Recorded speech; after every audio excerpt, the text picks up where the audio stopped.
Right, well, hello and welcome to this session for the Middle Way Words Festival on creative writing for children. Now, I realise folks might be a bit thin on the ground because the sun is shining today, and I hope actually that you're out in the garden making the most of it. But for those who are young writers and want to know how to write, or for those who are young at heart and want the same thing, then welcome. My name's Katherine Hetzel, and I am primarily a children's author based in Leicestershire, although I also have links with the West Midlands because I used to go to the University of Wolverhampton, except it wasn't the uni when I was there, it was still a polytechnic.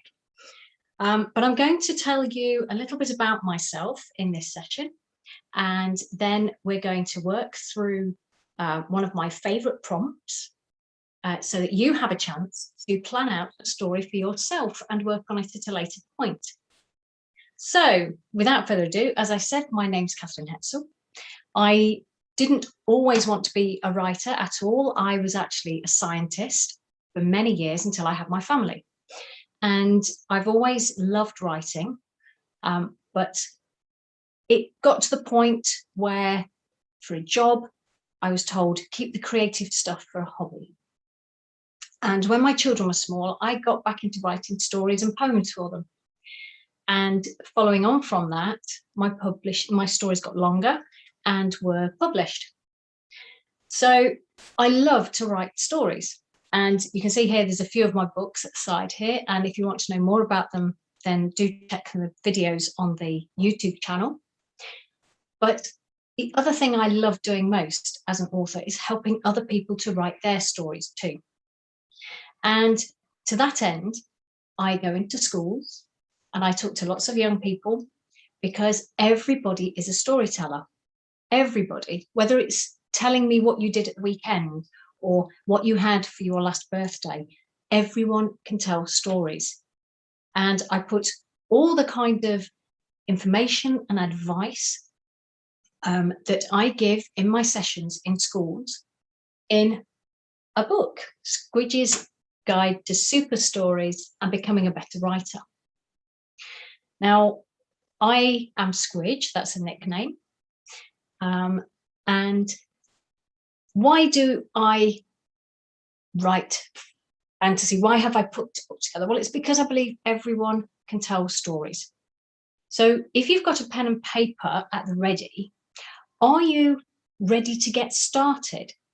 Because this is something that you can do for yourself and we'll work together to go through a story outline. So it needs two things to start with. This prompt, I have an empty bottle and I have a question. And the question is, what's in the bottle?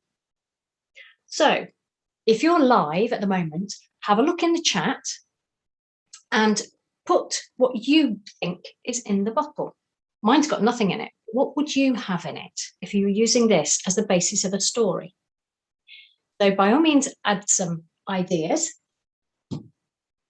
I've had lots of different things told me in previous times, things like we could have something as simple as water in the bottle. We might have spells or potions in the bottle. Once I had a miniature world in the bottle. Butterfly wings, goblin snot. There were also superpowers. Sometimes it's magic dust. There's all sorts of things that can be in your bottle. Now, when you've found one of the things you want to put in your bottle, or magic beans, I could sell for anything I wanted, including dreams. What a fab idea, magic beans. So choose one thing. Have a bit of an idea storm, just for a moment or two, and write down all the things you would like to put in your bottle, and then pick one. Okay, so I'm going to give you a minute or two for that. And if you're anything like me, you might be writing with your favourite pen. I have coloured pens that I write. See, every colour of the rainbow, because that's another thing you need to know about me. I love rainbows, which is why I have my rainbow scarf with me on the back of the chair. So with your pen, have you chosen the one thing that you're going to put in your bottle? I think I'm going to try that magic bean idea. That's not something I've tried before. So that was the first question. What's in the bottle? The next one is, how did it get in there? Did somebody put it in? Did it have to be collected? Was it a very dangerous thing to do to collect those magic beans? Did somebody have to grow them? I think I'm going to have somebody growing them. So they've been put into the bottle by the head gardener of the King's Gardening Force. Okay, so I now have, how did it get in there?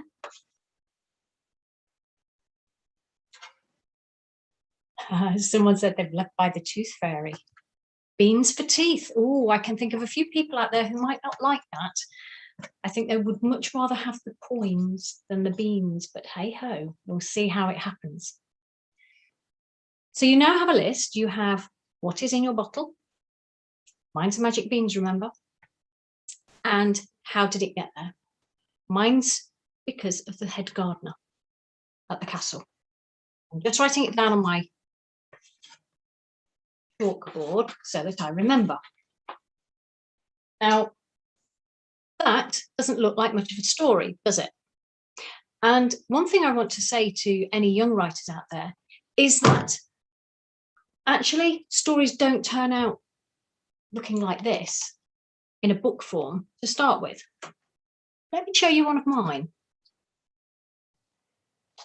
This is what my story looked like to start with, and this is genuinely the notebook for my novel Kingstone.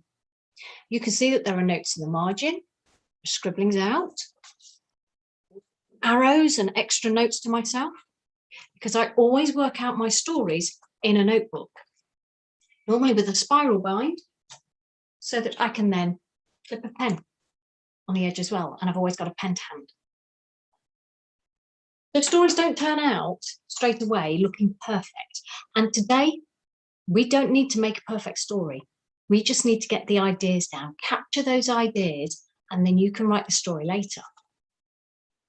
Sometimes it doesn't work, and you might get pages like that. And you know what? That's okay too, because some people work in different ways, and their stories, some people like to really think and mull over a story and plan it. Some people just do a bit of a splurge. I must admit, I'm a bit of a splurger. I only have a little idea, and then I put it all down. So to go back to that story that we're making, what's in the bottle and how did it get there? There's another question, and this is how we're going to grow this particular story. We're going to keep asking questions so that we find out how the story is going to build from that one idea of having a thing in a bottle. So my next question for you to think about: who wants what's in the bottle?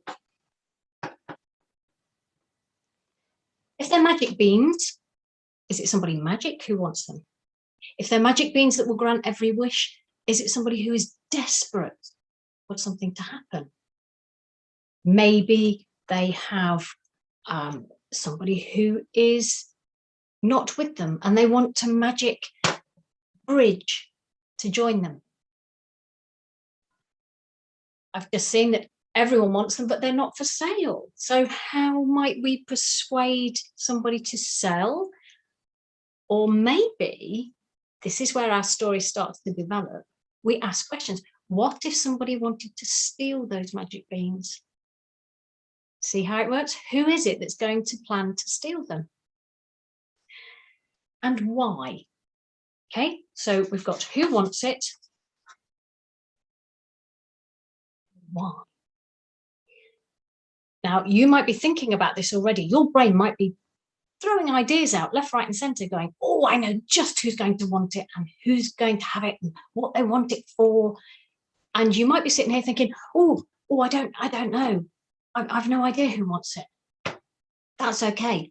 Take the idea away and to give yourself time to work on it, because we all work differently. And that's one thing, if you want to be a writer, that you need to think about how you work, because everyone works differently. I write either here in my garden room at the end of my garden or sitting on the settee. And I often write with music. Some people like silence. I don't write every day. Some people do. So in that respect, do what works best for you to make your story. And if it takes you a little bit longer than somebody else, that's absolutely fine. Okay. So we now got something in the bottle. We know how it got in there. I haven't decided yet who wants it. I think if they're magic beans that the head gardener has grown for the castle, that there's another gardener in a rival king's castle, another king's castle or another queen's castle, who wants to grow whatever the magic beans grow into for themselves. So I think I'm going to have another gardener. Wants it. And it's because they want to grow a magic bean plant. Perhaps they're going to win the king or queen's favour.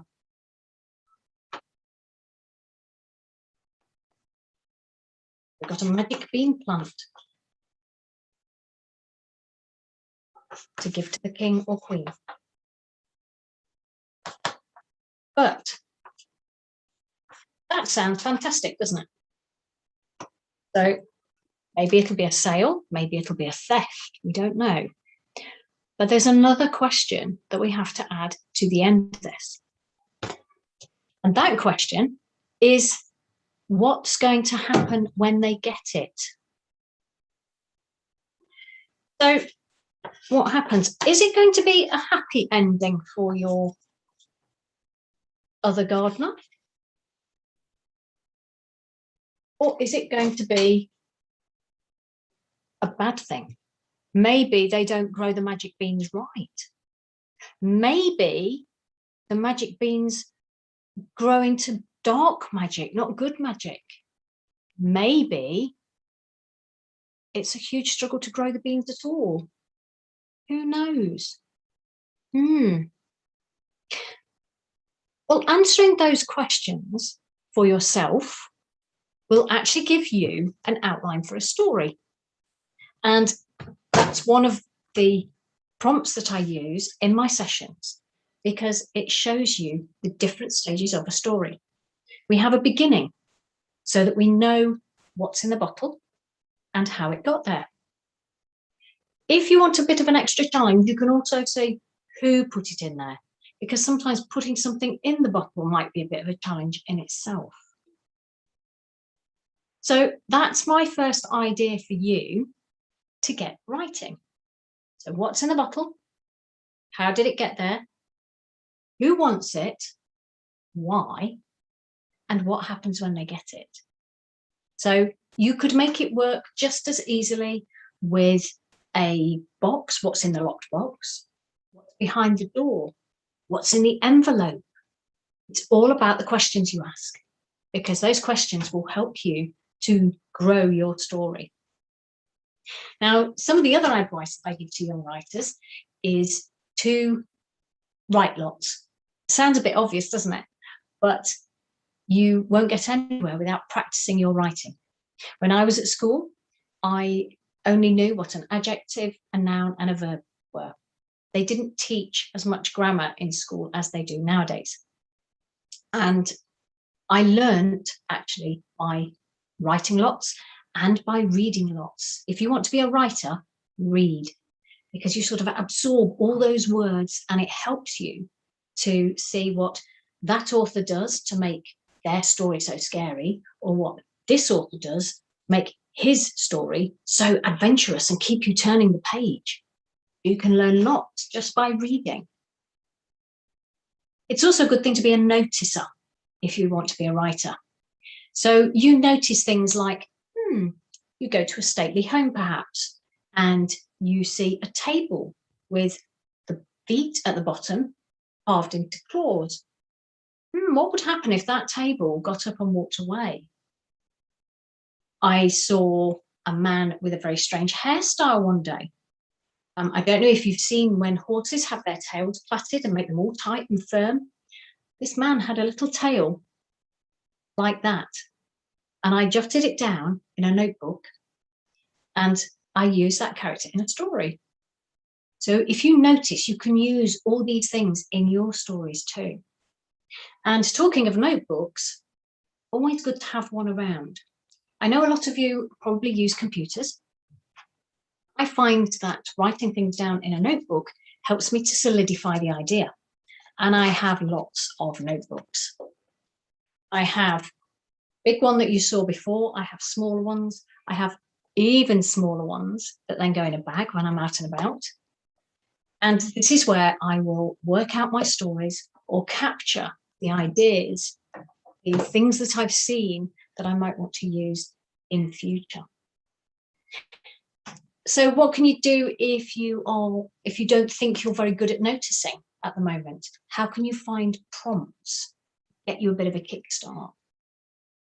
Well, if you are noticing, that's great.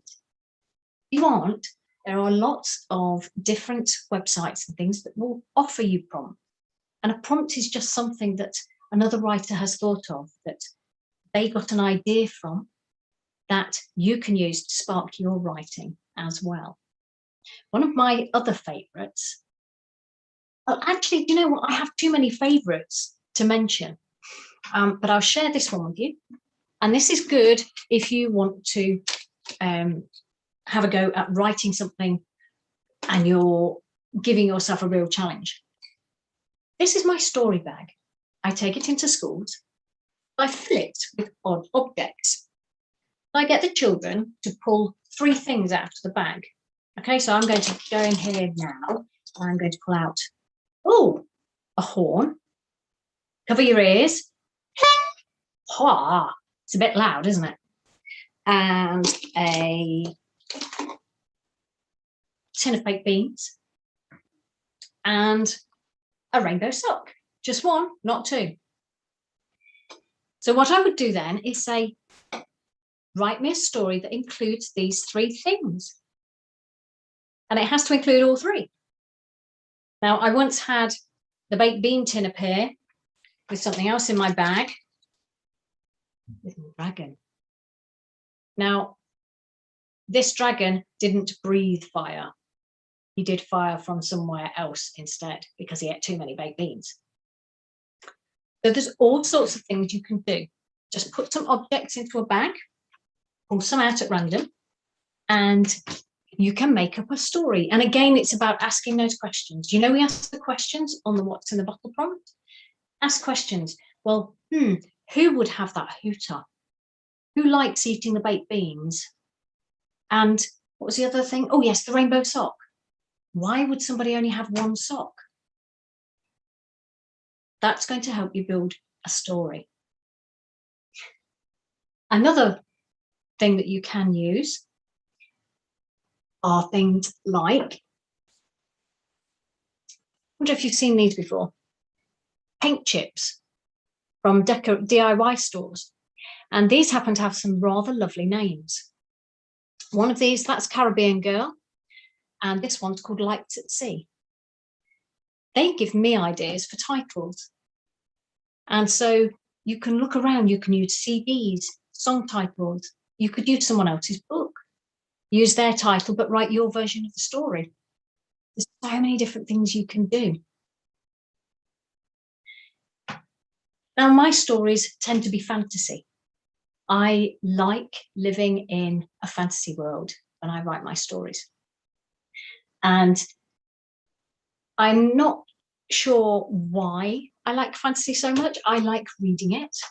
My favourite author is Terry Pratchett. If you haven't heard of him, do look him up because he has got books for children as well as for grown-ups. But he has such an amazing world that he draws. And that's one of the challenges we have to do when we're writing our story. is make the reader believe that they are in the world that we're creating. And you can do that a number of ways. You can think about the world that you're building. So is it, for example, an old-fashioned world? Is it the real world as we know it? Is it scientific, sci-fi? Does it have spaceship? You can put little touches in to your story to give people the impression of it being set in that place. You can make amazing characters. Imagine, for example, somebody called Lady Arbuthnot White. What kind of picture does she create in your head as a character?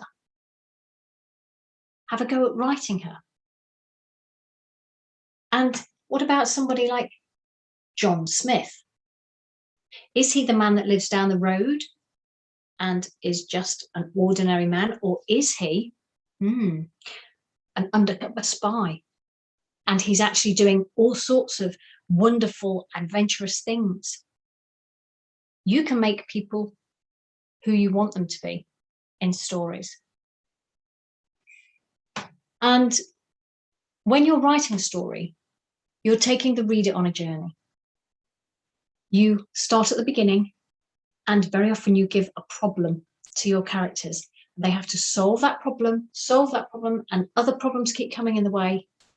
And then right at the top is when the worst thing happens that could possibly happen to them, and the reader can't see how it's all going to end up. Of course, you as the writer can control the story. And if that's what you want to do, you can solve the problem. Not all stories have a happy ending, of course. I prefer happy endings myself, so that's why I tend to write them. But some books leave you on a bit of a cliffhanger, and they don't, on a series or something like that, they leave you on a bit of a cliffhanger to try and get you to buy the next book. But some stories do end sadly. It's entirely up to you. Because one of the things that I learnt when I was writing, and I have been writing for a number of years, these didn't happen overnight. The first story that I wrote, Granny Rainbow and the Black Shadow, was a charity anthology. And then it became the first of a short story collection about the character Granny Rainbow.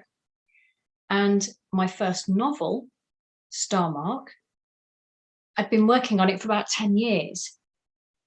So as a writer, keep working at whatever ideas you have, because nothing is ever wasted. Don't throw any of your writing away. Save it all. You never know when that person you saw on the bus with a funny hat, or that lovely ornate chair you saw in a shop window, might become part of your story. Or it might even have a story written about it completely. You never know. But it takes a long while to get the book published. You're very lucky if it happens overnight. It takes a lot of work. So if you want to be a writer, you have got to be prepared to not give up. It's not easy writing. And I would say to you at the moment that if you want to be a writer, concentrate on getting the story down first.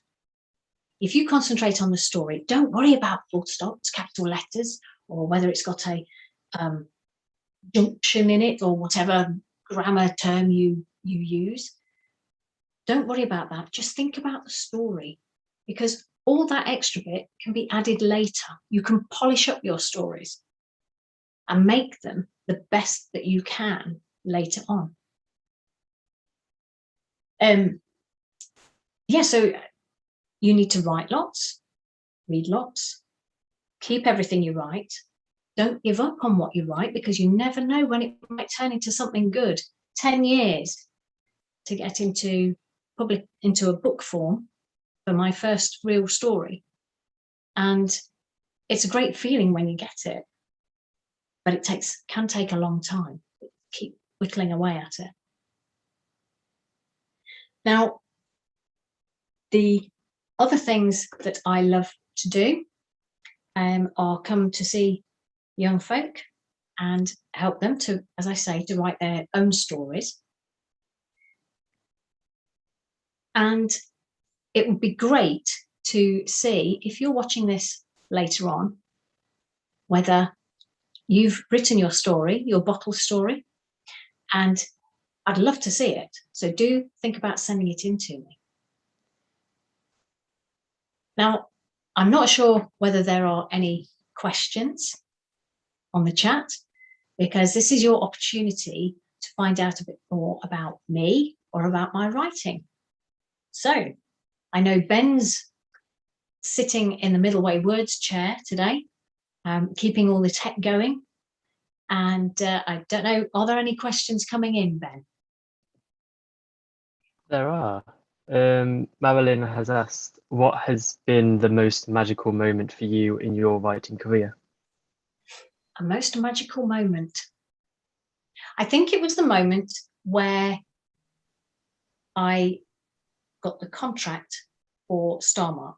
Somebody actually said, yes, we'd like to publish your book. Because for a long while, it seemed as though I was writing and no one was interested. It wasn't good enough.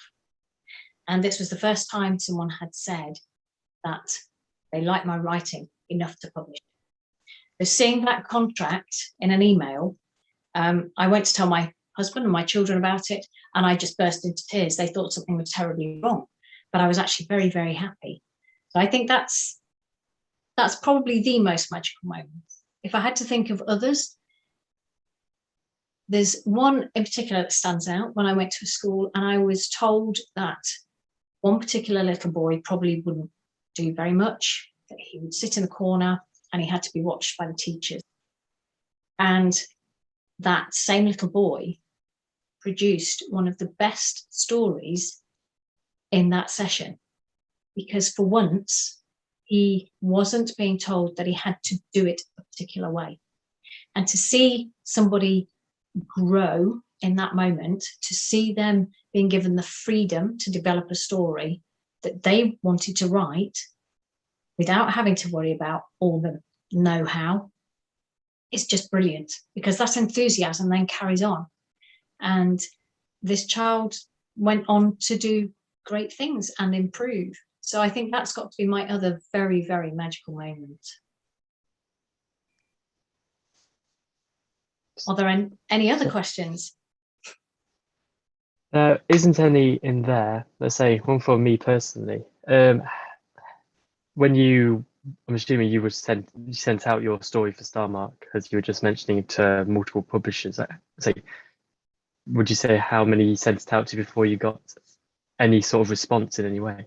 Well, Starmark actually went out to an awful lot of people to begin with, because when I first started writing it, I was so confident that I could write a story and it was wonderful. I sent it out to about 25 different publishers and agents, and I got a very resounding thank you, but no thank you. And when I look back on that story now, I can see why they said no thank you, because things have changed. My writing has changed and I've learned a lot more as an author. But in actual fact, I had decided to self-publish. I was going to self-publish Starmark because everybody kept saying no.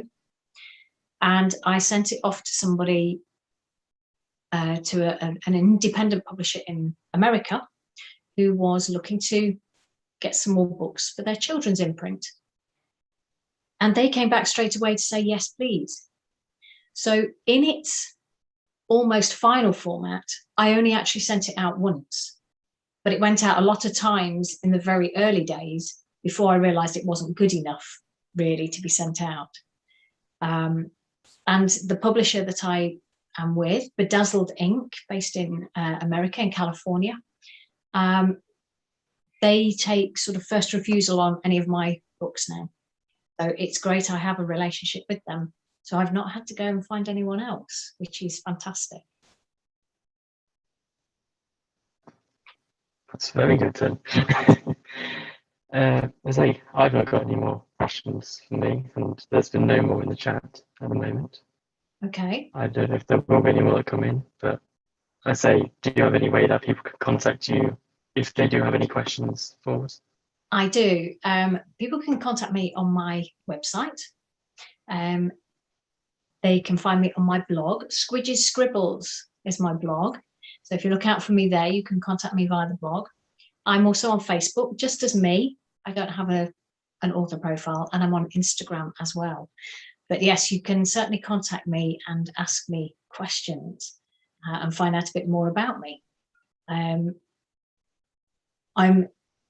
sort of thinking what else I can tell you about me, really, because at the moment, I'm actually finding it a little difficult, I have to admit, because normally I'm talking to a room full of people, and talking to myself on a computer screen is a little bit different, which is why I'm hesitating a bit to know what else to tell you.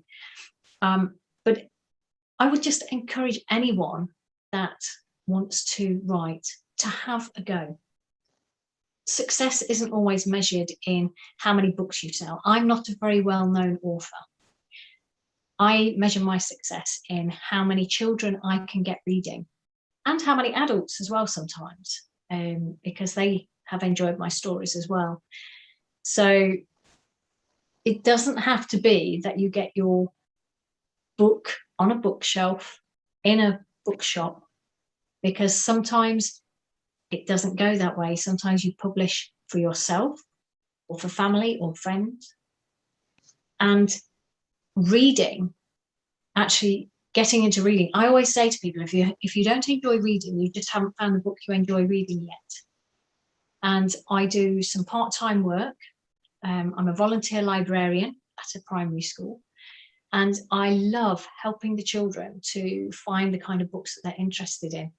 Because whatever you read, it's still reading. It doesn't matter if you want to read about ancient Egypt, about a ghost story, if you want to look at graphic novels, if you want to read articles from the newspaper or on the internet, it's all reading, and it's all going to help you to write your own stories.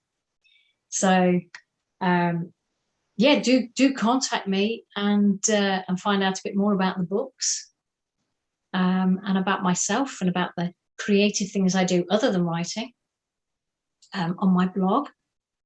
And yeah, I hope that after this session, that when you're coming to this recording and having a look at it, that you manage to write your own what's in the bottle story, because that's the start of it. Write the story you can write, because nobody's going to say that it's right or wrong. I'm not going to be there checking its homework and checking it's all right. But write it the way you want to, at the time you want to. And yeah, let me know how you get on with it. There are more sessions for the Middleway Words Festival coming up over the next week.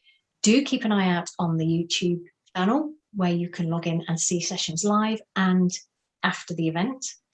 And do think about the authors that you have living near you in the Midlands, because there's a lot of us out there, and we want to help you to find a book you like to read, and we want to help you write your stories too. So unless there's any other questions, I'm actually going to sign off. I know it's a little bit early, but I hope that you've got something out of this session, and I look forward